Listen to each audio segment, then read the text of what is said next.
अस्सलामुअलैकुम वरहमतुल्लाहि वबरकातुहू। कक्षा 7 मैं आशा करती हूँ कि आप सब कुशल और स्वस्थ होंगे। बच्चों, पिछली कक्षा में हम लोगों ने व्याकरण पढ़ना शुरू किया था और हम लोग प्रत्यय पढ़ रहे थे। तो प्रत्यय के हमने दो भेद पढ़े थे, कृतवाचक प्रत्यय और तद्धितवाचक प्रत्यय, जिसमें से कृतवाचक प्रत्यय के 5 भेद थे जिनका अध्ययन हम कर चुके हैं और आज हम तद्धित प्रत्यय पढ़ना प्रारंभ करेंगे। ठीक है, तो आपने देखा था कि हम लोगों ने प्रत्यय पढ़े। प्रत्यय क्या होते हैं? प्रत्यय वो शब्द होते हैं जो किसी मूल शब्द के अंत में जुड़ते हैं और उसके अर्थ में विशेषता या परिवर्तन लाते हैं। तो आज हम अध्ययन करेंगे तद्धित प्रत्यय का। ठीक है, देखिए, तद्धित प्रत्यय की परिभाषा इस प्रकार है। वे प्रत्यय जो संज्ञा, सर्वनाम, विशेषण अथवा अव्यय शब्दों के अंत में जुड़कर नवीन शब्दों का निर्माण करते हैं। हमने इससे पहले कृतवाचक पढ़े थे ना शब्द, कृतवाचक प्रत्यय। तो उसकी परिभाषा में क्या था? उसकी परिभाषा में ये था कि किसी शब्द के किसी क्रियावाचक शब्द के अंत में प्रत्ययों के जुड़ने से जो शब्द बनते हैं, जो परिवर्तन आते हैं, वो क्या होते हैं? वो या तो संज्ञा शब्द का निर्माण होता है, या सर्वनाम शब्द का निर्माण होता है, या विशेषण शब्द का निर्माण होता है।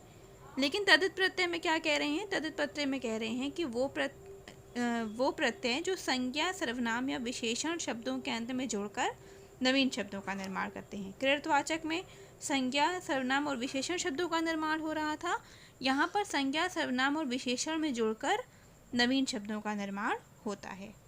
तो ऐसे शब्द जो संज्ञा शब्द होते हैं और उनके अंत में प्रत्यय जोड़ते हैं तो कुछ नया शब्द बन जाता है, तो वो होते हैं तद्धित प्रत्यय। ठीक है, अब जैसे कि देखिए, इन्होंने उदाहरण दिया है काम एरा। ठीक है, तो काम क्या है? काम करना, किसी भी काम को करना क्या है? विशेषण है। उसमें जब एरा लगा देंगे तो क्या बन जाएगा? कैमरा बन जाएगा, यानी कि शब्द जो है उसमें परिवर्तन आ गया। मोटा आपा, मोटा क्या है? मोटा होना किसी की विशेषता है, विशेषण शब्द है मोटा आपा। मोटा, तो उसमें जब हमने आपा शब्द लगा दिया तो वो शब्द क्या बन गया? मोटापा। ठीक है, यानी कि किसी के मोटापे की ओर संकेत हो रहा है। फिर मीठा प्लस आस, इसमें आस प्रत्यय जोड़ेंगे तो क्या बन जाएगा? मीठास। फिर इसी प्रकार से तद्धित प्रत्यय के भी 8 भेद हैं। जैसे हमने कृत प्रत्यय के 5 भेद थे, तो यहाँ पर तद्धित प्रत्यय के कितने भेद हैं? 8 भेद हैं। पहला है कृतवाचक तद्धित प्रत्यय। तो वे तद्धित प्रत्यय जिनसे निर्मित शब्द क्रिया के कर्ता का बोध कराते हैं उन्हें कृतवाचक तद्धित प्रत्यय कहते हैं।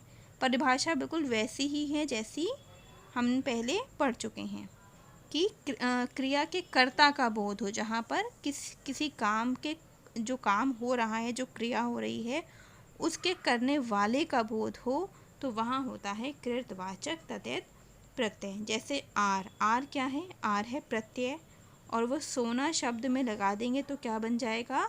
सुनार, यानी कि सुनार यानी सोना, सोने से निर्मित वस्तुओं का निर्माण करने वाले के बारे में बात हो रही है, यानी कि जो लोग अंगूठी सोने की या बूंदे या हार बनाते हैं उनके बारे में बता रहे हैं। इसी तरह कुम्हार यानी बर्तन बनाने वाला, लोहार यानी लोहे का काम करने वाला। फिर इसी प्रकार से आदि प्रत्यय है, भीख में लगा देंगे तो क्या हो जाएगा? भिखारी, भीख मांगने वाला। जुआरी, जुआ खेलने वाला। पुजारी, पूजा करने वाला। अर्थात जहाँ पर प्रत्ययों के जुड़ने से क्रिया के कर्ता का यानी काम करने वाले का बोध हो, वहाँ होता है कृतवाचक तद्धित प्रत्यय। फिर इसके बाद है भाववाचक तद्धित प्रत्यय। भाव से आप समझ रहे हैं, जहाँ पर भावनाओं के बारे में पता चल रहा हो, किसी काम को करने की भावना का बोध हो रहा हो। वे तद्धित प्रत्यय जिनसे निर्मित शब्द भाववाचक शब्दों का बोध कराते हैं उन्हें भाववाचक तद्धित प्रत्यय कहते हैं। जैसे आई, अच्छा में आई लगा देंगे तो अच्छाई। अच्छाई या बुराई ये क्या है? मनुष्य के मन की भावनाएं हैं। आस, मीठास, खटास, किसी खाद्य पदार्थ में जो मिठास होती है, जो उसकी खटास होती है, वो क्या है? भाववाचक शब्द हैं, मिठास या खटास। फिर मधुरिमा, कालिमा, नीलिमा। ठीक, मधुरिमा या किसी चीज़, मधु का मतलब क्या होता है? मीठा, तो प्रसन्न करने वाली वस्तु। या कालिमा जहाँ पर अंधकार हो, अंधेरा हो। नीलिमा जो नीला रंग लिए हुए, जिसमें नीले रंग की आभा हो, नीलिमा। तो जहाँ पर हमें भावनाओं का बोध होता है वहाँ क्या होती हैं? भाववाचक तद्धित प्रत्यय होता है। ठीक है, इसके बाद है विशेषणवाची तद्धित प्रत्यय। विशेषण यानी विशेषता बताने वाले शब्द। तो वे तद्धित प्रत्यय जिनसे निर्मित शब्द विशेषण शब्दों का बोध कराते हैं उन्हें विशेषणवाची तद्धित प्रत्यय कहते हैं। ठीक, जैसे कि बड़ा आ है, ठंड में बड़ा आ लगाएंगे तो ठंडा। किसी चीज़ का, किसी वस्तु का ठंडा या गर्म होना क्या है? उसकी विशेषता है। प्यारा, भूखा, प्यासा, ये सब क्या हैं? विशेषणवाची तद्धित प्रत्यय हैं। फिर है दैनिक, जो हम काम हम रोज़ करते हैं, जो काम हम प्रतिदिन करते हैं वो दैनिक होता है। जो महीने में एक बार करते हैं वो मासिक होता है। जो सप्ताह में अर्थात हफ्ते में एक बार करते हैं वो साप्ताहिक होता है। भौगोलिक, जो भूगोल से, जो धरती से संबंधित हो वो क्या होता है? भौगोलिक होता है। ठीक है, तो इसी प्रकार से वे शब्द जिनके द्वारा किसी वस्तु या किसी व्यक्ति के गुणों का बोध कराएं वो क्या कहलाते हैं? विशेषणवाची तद्धित प्रत्यय कहलाते हैं। फिर ये तो 3 थे। इसके बाद इन्होंने क्योंकि 8 कहे हैं तो कुछ अन्य तद्धित प्रत्यय हैं, जैसे कि पहला है बहुवचनवाचक। तो नाम से ही बोध हो रहा है कि जहाँ पर एक से अधिक वस्तुओं का बोध हो जाएगा, जिन प्रत्ययों के जुड़ने से वो होंगे बहुवचनवाचक तद्धित प्रत्यय। जैसे देखिए कह रहे हैं कि वे तद्धित प्रत्यय जिनसे निर्मित शब्द बहुवचन का बोध कराते हैं उन्हें बहुवचनवाचक तद्धित प्रत्यय कहते हैं। जैसे लता में क्या लगा देंगे? ए, तो क्या बन जाएगा? लताएं। ठीक है, इसी तरह कथाएं, बहुएं, कन्याएं, नारियां, रोटियां, बूढ़ियां, पहाड़ियां, ये सब क्या हैं? बहुवचनवाचक प्रत्यय हैं। फिर लघुतावाचक, लघु मतलब छोटा। ठीक, तो वे तद्धित प्रत्यय जिनसे निर्मित शब्द लघुतावाचक शब्दों का बोध कराते हैं उन्हें क्या कहते हैं? उन्हें लघुतावाचक तद्धित प्रत्यय कहते हैं। जैसे कि अगर कोई बच्चा हो छोटा तो लोग उसे क्या कहने लगते हैं? बबुआ, मनुआ, बचुआ, है ना। या किसी का नाम राम है तो उसको प्यार से कहने लगेंगे रमुआ। तो ये कैसे शब्द हैं? ये लघुतावाचक शब्द हैं, यानी किसी व्यक्ति या किसी वस्तु के छोटा होने का बोध करा रहे हैं। इसी तरह ईया प्रत्यय है, बिटिया, खटिया। खटिया जो पलंग होता है आपने देखा होगा, चारपाई जो होती है उसका जो छोटा रूप होता है वो क्या कहलाता है? वो खटिया कहलाता है। डिबिया, लुटिया। तो ये ऐसे शब्द हैं जिनके द्वारा हमें किसी वस्तु या किसी व्यक्ति के छोटा होने का बोध होता है, और जहाँ पर किसी वस्तु या व्यक्ति के छोटा होने का बोध हो वहाँ होता है लघुतावाचक तद्धित प्रत्यय। फिर है स्त्रीलिंगवाचक। वे तद्धित प्रत्यय जिनसे निर्मित शब्द स्त्रीलिंग शब्दों का बोध कराते हैं उन्हें स्त्रीलिंगवाचक तद्धित प्रत्यय कहते हैं। जैसे कि छात्र में आ लगा देंगे तो छात्रा। पूजनीय यानी जो औरत है, जो महिला है, पूजनीय महिला है। फिर महोदया। फिर पाठिका, लेखिका, अध्यापिका, पंडिताइन, ठकुराइन, ललाइन। तो ये किस तरह के शब्द हैं? ये हैं स्त्रीलिंगवाचक तद्धित प्रत्यय। ठीक है, तो इसके बाद फिर ये जो प्रत्यय का पार्ट था इसके बाद हम क्या करेंगे? इसके बाद हम करेंगे काल। काल आप जानते हैं कि काल अर्थात जो टेंसेस होते हैं जो आपने पढ़े होंगे, क्रिया के जिस रूप से उसके होने के समय का बोध होता है उसे काल कहते हैं। ठीक है, तो काल क्या? जिसके ऐसे वाक्य, ऐसा स्थिति या ऐसे कार्य जिनके द्वारा हमें ये पता चले कि कोई कार्य हो चुका है, हो रहा है या आने वाले समय में होगा। जैसे देखिए इन्होंने कुछ उदाहरण दिए हैं यहाँ पर। मैं पिछले वर्ष ऑस्ट्रेलिया गया था, वे बहुत मधुर गाते थे। ये क्या है? भूतकाल है। क्यों? क्योंकि ये बीते हुए समय में हो चुका है। अहमद नज़्म गा रहा है, वह भजन भी गाता है। ये क्या है? ये चल रहा है काम, तो वर्तमान काल है। राम कल कोलकाता जाएगा, कक्षा में कल एक नया पाठ पढ़ाया जाएगा। यानी कि ये कार्य आने वाले समय में होने वाले हैं, तो इन्हें क्या कहेंगे? इन्हें कहेंगे भविष्य काल। तो ये तो 3 काल हैं जो प्रमुख काल हैं। भूतकाल, वर्तमान काल या मुख्य काल क्या हैं? भूतकाल, वर्तमान काल या भविष्य काल। लेकिन इनके भी भेद हैं, यानी इनको भी कुछ भागों में बांटा गया है।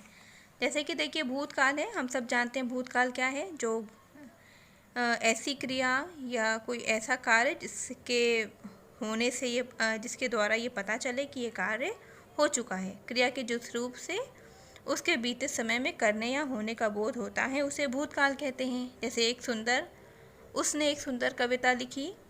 विश्व कप के पहले मैच में ब्रेन लारा ने शानदार शतक बनाया। उसने एक चित्र बनाया। ये सब कैसे वाक्य हैं जिनके द्वारा हमें ये पता चल रहा है कि ये कार्य बीते हुए समय में हो चुका है। तो ये क्या है? ये है भूतकाल है। अब भूतकाल को भी कुछ भागों में बांटा गया है। कितने भाग हैं? 6 भाग हैं। तो सबसे पहला क्या है? सबसे पहला है सामान्य भूतकाल। भूतकाल की जिस क्रिया से उसके सामान्य रूप से होने का बोध होता है, उसे सामान्य भूत कहते हैं। जैसे अध्यापक जी ने पाठ पढ़ाया, वह खिलखिलाकर हंसा, हमने कल एक पारिवारिक फिल्म देखी। मतलब ये जो कार्य है वो बीते हुए समय में हो चुका है। फिर आसन्न भूतकाल। आसन का आशय है निकट, यानी बहुत पास। अतः भूतकाल की जिस क्रिया से ये पता चले कि वे भूतकाल में शुरू होकर अभी कुछ देर पहले ही समाप्त हुई है। मतलब जिस क्रिया के द्वारा हमें ये बोध हो कि ये काम शुरू हुआ था पहले गुजरे हुए समय में, बीते हुए समय में, और ये अभी कुछ समय पहले ही समाप्त हुआ है, तो वहाँ पर होता है आसन्न भूतकाल। जैसे प्रधानाचार्य जी विद्यालय में बिल्कुल अभी आए हैं। उसने खाना खा लिया है, मतलब वो खाना खा चुका है और खा के उसने अभी समाप्त किया है। प्रधानाचार्य जी आ चुके हैं, मतलब उनको आए हुए समय गुजर चुका है, बीत चुका है, लेकिन क्रिया क्या हुई है? अभी अभी समाप्त हुई है। मैंने आज मैच देखा है। पिताजी दफ्तर जा चुके हैं। ये कैसे हैं? ये है आसन्न भूतकाल। फिर अपूर्ण भूतकाल। भूतकाल की जिस क्रिया से उसके बीते हुए समय में आरंभ होने का तो पता चले, किंतु यह ज्ञात ना हो कि क्रिया भी समाप्त हुई है या नहीं, उसे अपूर्ण भूतकाल कहते हैं। मतलब हमें ये तो पता है कि काम शुरू हो गया था, पर हमें ये नहीं पता है कि वो काम समाप्त हुआ या नहीं हुआ। तो वहाँ क्या होता है? अपूर्ण भूतकाल। जैसे बच्चे मैदान में खेल रहे थे। अब खेल रहे थे ये तो पता है, पर ये नहीं पता कि वो खेल चुके कि नहीं खेल चुके, अभी भी खेल रहे हैं या नहीं खेल रहे हैं। तो यहाँ कौन सा भूतकाल है? यहाँ है अपूर्ण भूतकाल। करुणा रो रही थी। अब वो रो रही है अभी भी या चुप हो गई है, ये नहीं पता है। तो कैसा काल है? अपूर्ण भूतकाल। हम गा रहे थे, वे मैच देख रहे थे। फिर है पूर्ण भूतकाल। भूतकाल की क्रिया के जिस रूप से यह पता चले कि कार्य बीते समय में पूर्ण हो चुका है। मतलब देखिए, अपूर्ण भूत में क्या था कि हम जब किसी कार्य को, जैसे कि हमने वाक्य पढ़ा कि बच्चे मैदान में खेल रहे थे, मतलब कि ये तो पता है कि खेल रहे थे, पर ये नहीं पता है कि अभी भी खेल रहे हैं या नहीं। तो कौन सा भूतकाल है? तो है अपूर्ण भूतकाल। लेकिन जब पूर्ण भूतकाल की बात हो रही है, तो यहाँ क्या कह रहे हैं कि जहाँ पर क्रिया के रूप से यह पता चले कि कार्य बीते समय में पूर्ण हो चुका है, वहाँ होता है पूर्ण भूतकाल। जैसे उसने परीक्षा में पास होने के लिए बहुत मेहनत की थी। अब हमें पता चल रहा है कि बीते हुए समय में उसने अपनी परीक्षा में प्रथम आने के लिए या सफल होने के लिए बहुत मेहनत की थी, यानी कि वो मेहनत करके अब उसने मेहनत करने के कार्य को समाप्त कर दिया है, वो इस कार्य को समाप्त कर चुका है। तो कैसा काल है? पूर्ण भूतकाल। हमने कल एक मैच खेला था। हम मैच खेलकर उसको ख़त्म कर चुके हैं, वो मैच अभी चल नहीं रहा है। तो यहाँ कौन सा काल है? पूर्ण भूतकाल। अर्थात जहाँ पर कोई काम शुरू तो हुआ था और वो पूरी तरह से समाप्त भी हो गया है, हमें इस बात का बोध हो, जिस क्रिया के जिस रूप से हमें ये पता चले कि कार्य जो प्रारंभ हुआ था वो समाप्त भी हो चुका है, वहाँ होता है पूर्ण भूतकाल। फिर है संदिग्ध भूतकाल। संदिग्ध नाम से ही पता चल रहा है, जहाँ पर संदेह हो, डाउट हो, शक हो। भूतकाल की जिस क्रिया से उसके भूतकाल में समाप्त होने में संदेह होता है उसे संदिग्ध भूत कहते हैं। मतलब हमें पता नहीं है सही से कि वो हो रहा है या नहीं हो रहा है, हो चुका है या नहीं हो चुका है, हम संदेह में हैं, ठीक है, तो वहाँ पर होगा संदिग्ध भूतकाल। जैसे भारत मैच जीत गया होगा, मतलब हमको पता नहीं कि वो जीता या नहीं जीता, हम संदेह में हैं, तो यहाँ जहाँ पर हम संदेह में होंगे, जो वाक्य संदेह पूर्ण होंगे, वहाँ होगा संदिग्ध भूतकाल। पिताजी दफ्तर चले गए होंगे, मतलब हम पूरी तरह से हमें पूरी तरह से पता नहीं है कि वो गए या नहीं गए, हम बस अंदाजे से कह रहे हैं कि वो चले गए होंगे, तो ऐसे स्थान पर क्या होता है, संदिग्ध भूतकाल होता है। वे दिल्ली से लाल किला देखकर लौट आए होंगे, ठीक है, तो जहाँ पर किसी कार्य के पूर्ण होने में संदेह हो वहाँ होता है संदिग्ध भूतकाल। फिर हेतु हेतु मत भूतकाल, भूतकाल की क्रिया के जिस रूप से उसके होने पर दूसरी क्रिया का होना निर्भर करे, वहाँ पर क्या होता है, हेतु हेतु मत भूतकाल होता है। जैसे मान लीजिए कोई कार्य हो रहा है लेकिन उसके ऊपर कोई दूसरा कार्य आधारित हो, मतलब कोई कार्य दूसरे कार्य पर निर्भर है। जैसे देखिए यहाँ पे उदाहरण दे रहे हैं, यदि वे ध्यान पूर्वक पढ़ता तो फेल ना होता, मतलब ध्यान पूर्वक पढ़ने पर उसके फेल होने या न होने की क्रिया केंद्रित है, आधारित है। तो यहाँ पर फेल या पास होने की क्रिया किस पर आधारित है, ध्यान पूर्वक पढ़ने पर या परिश्रम करने पर। तो वही कह रहे हैं कि जहाँ पर कोई एक क्रिया दूसरी क्रिया पर निर्भर होती है वहाँ होता है हेतु हेतु मद। यदि वर्षा होती तो अकाल की स्थिति ना बनती, मतलब अगर बारिश होगी, वर्षा होगी, तभी तो ऐसा होगा कि अकाल ना पड़े, है ना। अगर बारिश नहीं होगी तो क्या होगा, अकाल पड़ जाएगा। यानी कि वर्षा के होने पर अकाल न पड़ने की स्थिति निर्भर कर रही है।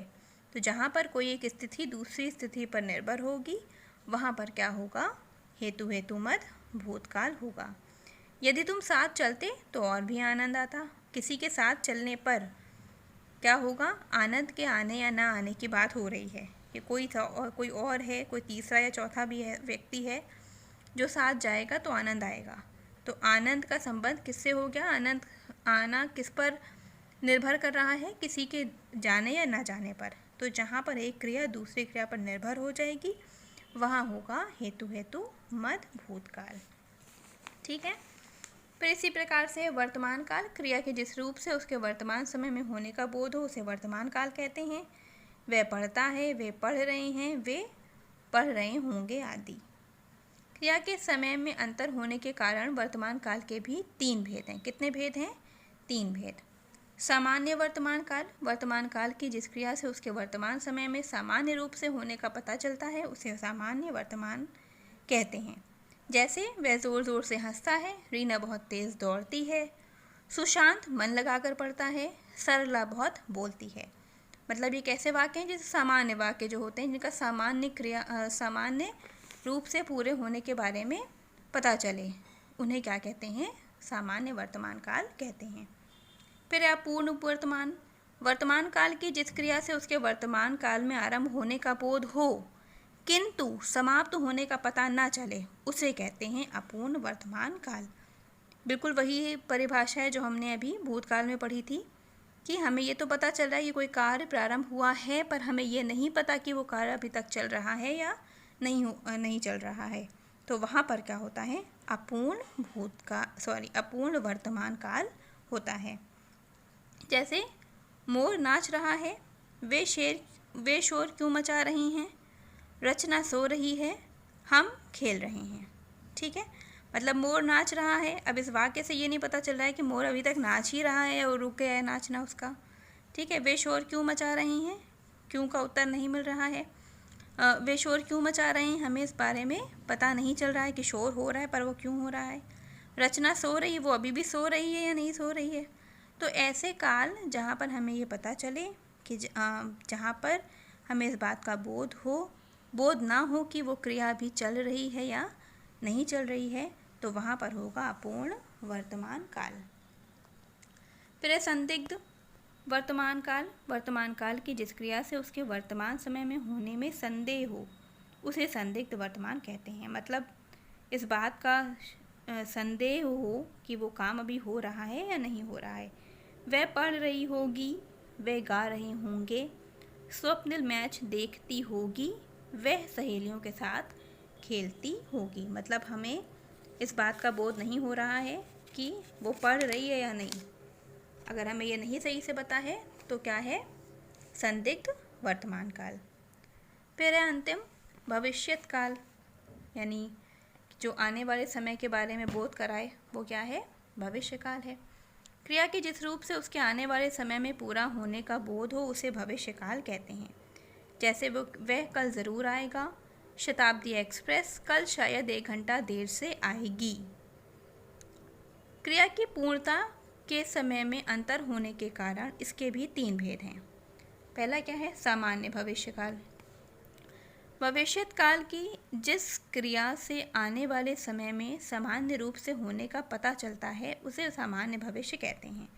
मतलब जिस क्रिया के द्वारा ये पता चले कि वो आने वाले समय में हो जाएगी या होने वाली है, वहाँ पर क्या होता है, सामान्य भविष्यकाल होता है। जैसे विवेक कल दिल्ली जाएगा, तुषार मन लगाकर पढ़ेगा, वे विद्यालय जाएंगे, हम कल अच्छा खेलेंगे। तो ये कैसे वाक्य हैं, सामान्य वाक्य हैं, यानी सामान्य भविष्यकाल है यहाँ पर। फिर संभाव्य मतलब वही संदिग्ध भविष्यकाल या संभाव्य, दोनों एक ही चीज़ हैं। भविष्यकाल की जिस क्रिया से उसके भविष्य में होने की संभावना का बोध हो उसे संभाव्य भविष्यकाल कहते हैं। मतलब जिस क्रिया से हमें पता चले कि शायद ऐसा हो, वहाँ क्या होगा, संभाव्य भविष्यकाल होगा। शायद कल मैं समय पर ना आऊँ, मतलब शायद हो सकता है आ भी जाऊँ समय पर, हो सकता है ना आ पाऊँ, है ना। तो यहाँ पर क्या है, संभाव्य भविष्यकाल। शायद कल तेज़ मूसलाधार वर्षा हो जाए, मतलब हो भी सकती है और नहीं भी। संभावना है कि आतंकवादी आने वाले समय में सार्वजनिक स्थलों को अपना निशाना बनाएं। मतलब संभावना है, पक्का नहीं है कि वो निशाना बनाएंगे, और ये भी पक्का नहीं कि वो निशाना नहीं बनाएंगे। तो जहाँ पर किसी कार्य के होने या ना होने की का पूर्ण रूप से पता ना चले, वहाँ क्या होगा, संभाव्य भविष्यकाल होगा। फिर हेतु मत, अभी हमने पढ़ा था कि जहाँ पर एक क्रिया दूसरी क्रिया पर निर्भर हो। भविष्यकाल की जिस क्रिया से यह पता चले कि वे दूसरी क्रिया के होने की स्थिति में ही भविष्य में संपन्न होगी, उसे हेतु मत भविष्य कहते हैं। मतलब जहाँ पर वाक्य के द्वारा ये पता चले कि किसी एक क्रिया के होने पर ही कोई दूसरी क्रिया हो सकेगी, वहाँ होता है हेतु मत भविष्य काल। जैसे कि देखिए इन्होंने उदाहरण दिए हैं, मेहनत करोगे सफलता तुम्हारे कदम चूमेगी। मतलब कह रहे हैं तुम मेहनत करोगे तभी सफल होगे। वह बुलाएगा तो मैं अवश्य जाऊँगा। यदि अच्छे संस्कार नहीं सीखोगे तो एक आदर्श नागरिक कैसे बनोगे। ठीक है, यहाँ पर मतलब जहाँ पर किसी एक क्रिया के होने पर ही दूसरी क्रिया के होने की संभावना हो या कोई दूसरी क्रिया संपन्न हो, वहाँ पर होता है हेतु मत भविष्य काल। ठीक है, तो ये आपका जो काल का पाठ है वो हमने समाप्त कर लिया है। इसके बाद आपका भी व्याकरण में और भी है कार्य जो हमें पढ़ना है। अशुद्धि शोधन है, वो हमें पढ़ना है, और पत्र हमें पढ़ना है। तो आज की कक्षा में यहीं पर समाप्त करती हूँ। इसका अध्ययन आप स्वयं भी कीजिएगा, और अगली कक्षा में हम अशुद्धि शोधन और पत्र आदि का अध्ययन करेंगे। अस्सलामु अलैकुम वरहमतुल्लाहि वबरकातुहू।